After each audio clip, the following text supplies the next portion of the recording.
Pátria que me pariu, quem foi a pátria que me pariu? Vocês viram aí a possibilidade do FBI estar aí auxiliando o governo federal nessa censura que o Brasil tem vivido. E, é claro, o Congresso americano vai investigar essa possível atuação da inteligência americana. Jorge Serrão, meu amigo, a gente tem tanta coisa para se preocupar.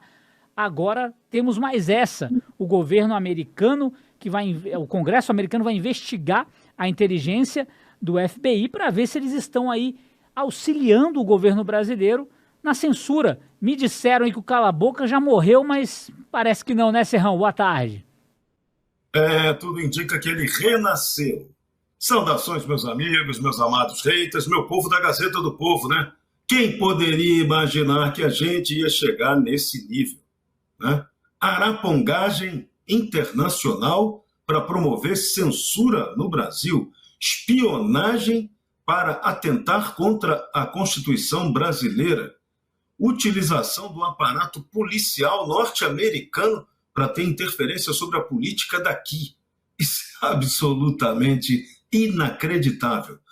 Isso aí, Jorge Serrão, não é fácil. Vamos torcer e vamos trabalhar exatamente para que a gente possa esclarecer todas essas dúvidas, né? Quando o Serrão fala que esse é um assunto que a gente tem tocado diariamente aqui no Sem Rodeios, é pela importância que ele tem. E é claro, a gente luta aqui pela liberdade na Gazeta do Povo a todo momento. É um assunto corriqueiro que o governo brasileiro tem cada vez mais tentado calar as redes sociais. E é claro, todo mundo que tenta falar algo que critique a atuação de Lula e os seus parceiros de governo. Então a gente vai continuar vigilante aqui o tempo inteiro. Inclusive, Karina Michelin, o deputado republicano lá nos Estados Unidos, o Jim Jordan, que assinou esse documento, descreve uma situação em que o FBI, a pedido do governo brasileiro, teria cooperado para monitorar os indivíduos americanos e, de alguma forma, tentando censurar a ação deles por lá, especialmente os brasileiros que residem nos Estados Unidos. É mais uma ação que a gente imagina orquestrada, está sendo investigado, mas é a cara desse governo brasileiro, né, Karina? Boa tarde. Boa tarde, Guilherme. Boa tarde, Serrão. Boa tarde à nossa audiência. Isso que eu vou falar para vocês agora em relação a essa matéria, se for comprovada, ela é um escândalo mundial. Ela não é só um escândalo no Brasil. Isso daqui é muito grave o que está acontecendo. Essa denúncia partiu a partir de uma ligação que o FBI fez para o Paulo Figueiredo há mais ou menos 3 semanas atrás, antes que ele fosse até a Câmara aí dos representantes dos Estados Unidos, para aquela famosa audiência, né, que os brasileiros iam até lá para testemunhar. Bom, o Paulo Figueiredo recebe um telefonema de um agente do FBI, que ele viu que era o número do FBI, fala que era do FBI, e praticamente ele diz ao Paulo Figueiredo que ele estava colaborando, né, só estava colaborando com o governo brasileiro. Isso daqui eu fiz questão de escrever para falar isso para vocês, porque é muito grave isso tudo que está acontecendo. Então, Paulo Figueiredo recebe uma ligação intimidadora, né, do FBI. Esse agente do FBI diz que estava trabalhando em cooperação com o governo brasileiro. Ele pergunta, o Paulo Figueiredo, se ele estava sendo acusado de algum crime, se tinha alguma coisa, e ele diz que isso tudo era o governo brasileiro que sabia, mas ele queria marcar uma oitiva com o Paulo Figueiredo.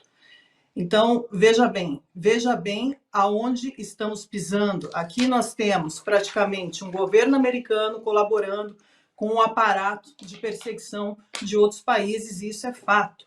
Então, aqui não é somente o caso das eleições brasileiras e do famoso... Começa ali com esse processo anticonstitucional das fake news, né? Que é isso daí que começa todo o envolvimento também ali com o FBI, que também vai ser investigado diante, né, desses pedidos aí, diante desse testemunho que o Paulo Figueiredo gravou, inclusive para o Jim Jordan, né, que está aí assinando esse requerimento de investigação.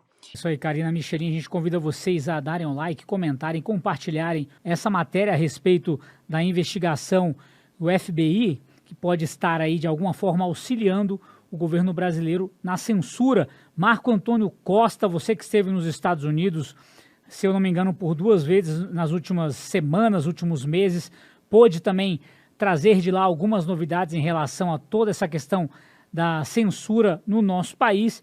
E agora a gente tem essa notícia envolvendo também o FBI. Ontem, no final do programa, você trouxe, inclusive, esse tema, que a gente certamente iria tratar hoje. Estamos aqui falando de algo seríssimo, gravíssimo, que tem tomado, é claro, conta do nosso noticiário diariamente diante dos atos do governo federal e agora, possivelmente, com o auxílio do FBI. Marco Antônio, boa tarde.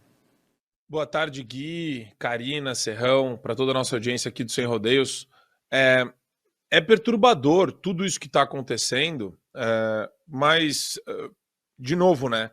A gente está olhando para uma situação que ela é mais um capítulo de uma série de abusos sistêmicos que acontecem via Supremo Tribunal Federal, via TSE.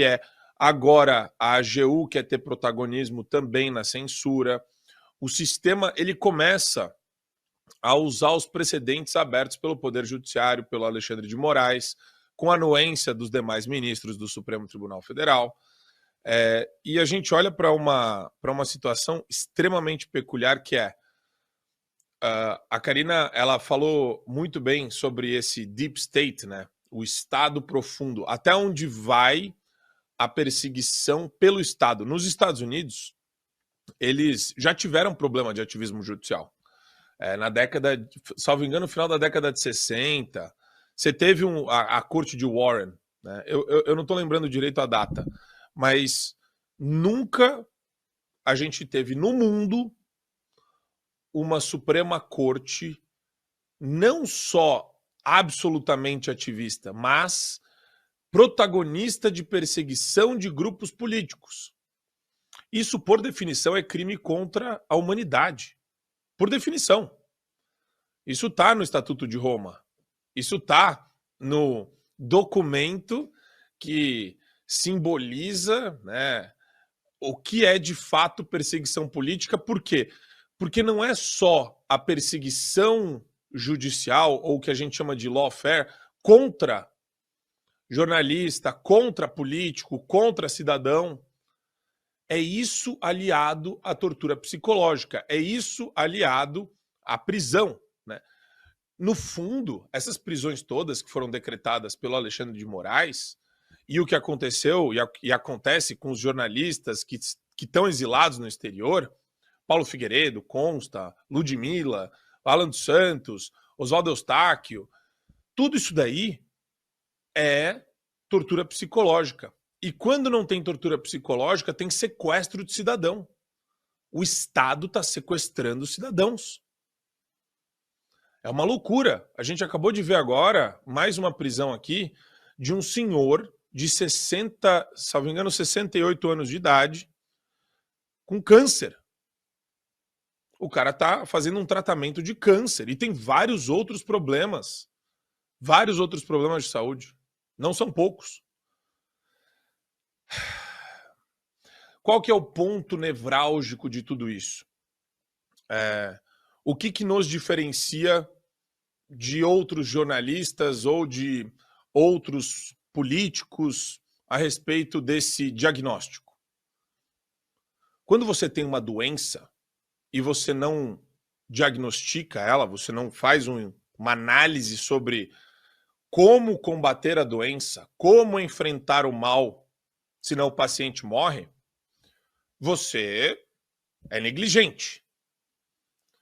Ou você é negligente, ou você quer matar o paciente.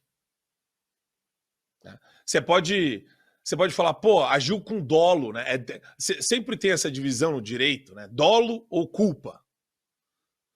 Dolo é quem age hoje em cumplicidade de maneira orgânica com o sistema, que é um moedor de carne humana. A culpa, ela existe por pessoas, agentes, políticos, jornalistas que olham para tudo isso e não oferecem para as pessoas que escutam eles a real dimensão do problema que a gente está enfrentando. Quantos têm culpa e quantos agem com dolo? Quantas pessoas devem ser culpadas por esse capítulo negro da história do Supremo Tribunal Federal? Só os protagonistas? Ou a classe que se silenciou? Você tem também a galera que apoia, assim, adora ver a proliferação da cultura de medo irradiada pelo Supremo Tribunal Federal, pela pessoa do Alexandre de Moraes.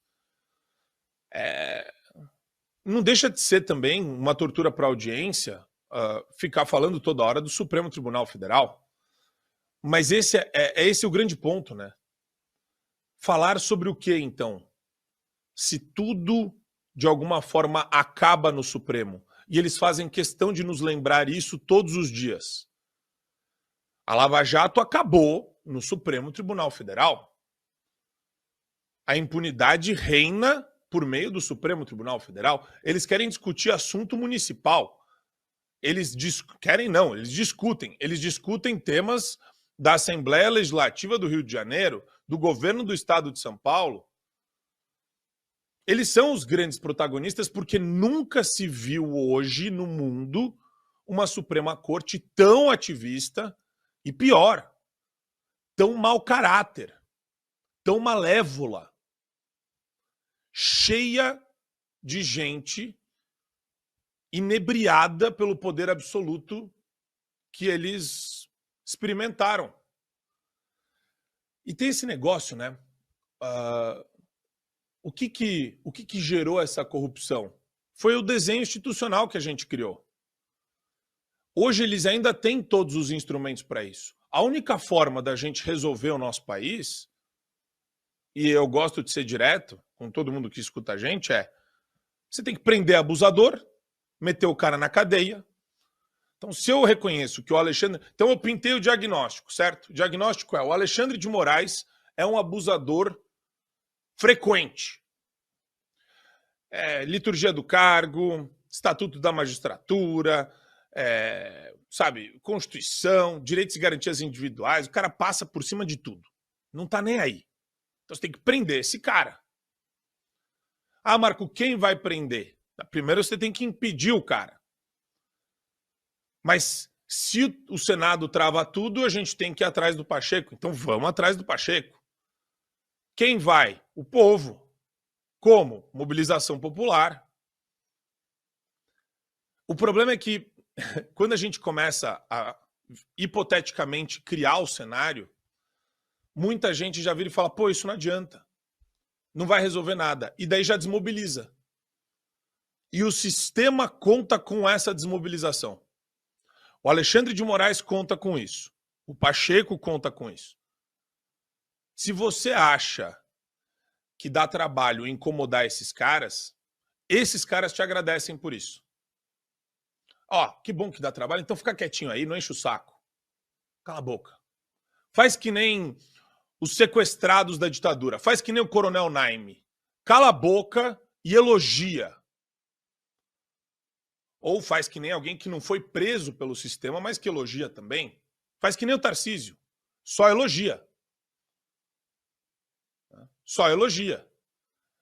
Mobilização popular, não. Isso é muito ruim. Nem se preocupem em fazer. Enquanto a gente não tiver um começo de mobilização popular, a gente vai ficar preso no dia da marmota. Pode ser que não dê certo, mas pelo menos nós tentamos. Pode ser que comece eventualmente a ganhar tração, e daí a gente não sabe o que vai acontecer depois disso, mas a gente precisa pelo menos tentar colocar nas ruas o nome de Alexandre de Moraes como o epítome aí, a grande cara de um sistema de abusos que foi criado pelo Supremo Tribunal Federal, pela pessoa dele, e pedir que a justiça seja feita. Eu vou aproveitar já e falar, tem manifestação marcada para Paulista, dia 9 de junho, cai no domingo, às 2 horas da tarde, na frente do MASP. fora Alexandre de Moraes, fora Lula. Quem tiver interesse, 14h no domingo, dia 9, essa manifestação foi chamada e eu acho que é isso. Acho que não tem muito para onde ir além disso. Se deixar o sistema sozinho tentar se autoconsertar e se resolver, vocês não vão gostar da solução que o sistema vai propor para ele mesmo. Pode ter certeza disso.